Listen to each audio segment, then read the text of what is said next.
Короче, терисин сыйырып атат да бул. Налог төлөгөн эле оң да. Кыргызстанда канча жерлер жасалбай жатат ал.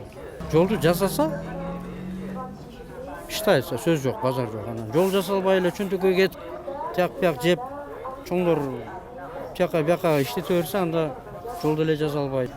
Ошо карапайым эл багып атабыз да чоңдорду, мындайча айтканда. 2025 жылдын 1-январынан тарта айдоочулардан ар бир литр бензинден 1 сомдон төлөм алына баштады. Чолгон каражаттар жол фондуна түшүп, анын эсебинен жолдор оңдолот. Буга элдин көз карашы, тагыраагы айдоочулардын көз карашы кандай? Биз билип көрдүк.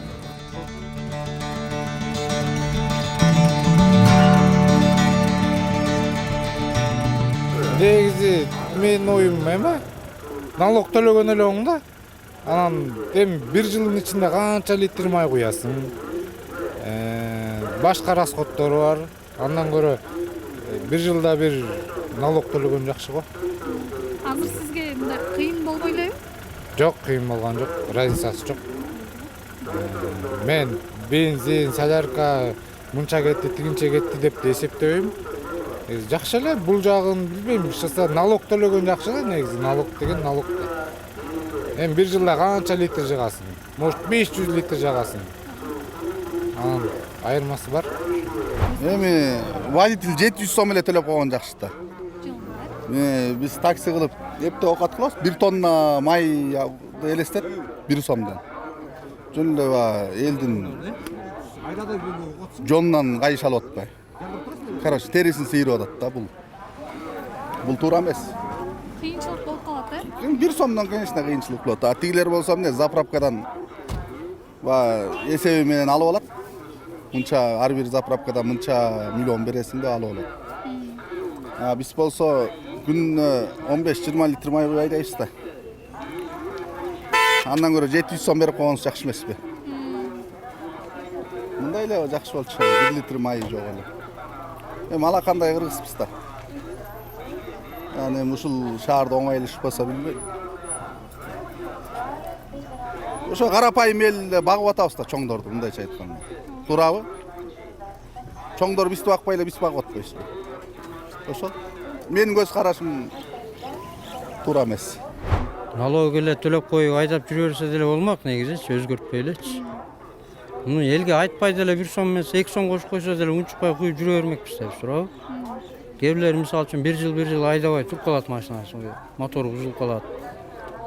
Ал жөн эле төлөп коюп атпайбы налог 700 сом, туурабы? Же 1,5 сом мисалы да. Муну 1 сом кошкон туура эле болуп, жакшы эле болуп. 2 сом, 3 сомдон кошуп туруп эле жолду эртерээк жасап салса жакшы болмок да. Кыргызстанда канча жерлер жасалбай жатат ал.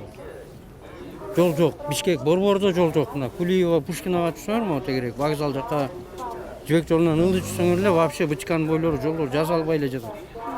Туурабы? 1 сомдон эмес, 2 сом, 3 сомдон кошуп койсо деле азыр канча бензин 62 сом. 70 сом койсо деле куюп жүрүп атпайбы? 100 сомдон деле бар бензин, 98 деген 100 сом заправкада. Көз караш жакшы эле. 1 сомдон кошуп койсо унчукпай эле куюп айдай беребиз. Ошо жолду жасаса иштайса сөз жок, базар жок. Анан жол жасалбай эле чөнтөккө кетип, тияк-бияк жеп, чоңдор тияка бияка иштете берсе анда жол деле жасалбайт. Жол жасагандан кийин мындай нормально жасап койсо. Бир кыштан чыккандан кийин да кайра ямалар пайда болуп, тарак туруп болуп, кадыбой өлүп атат дегендей, туурабы? Оюмду айтсам эмне дейм, ал бул бензиндеги туура эле кылды. 1 сомдон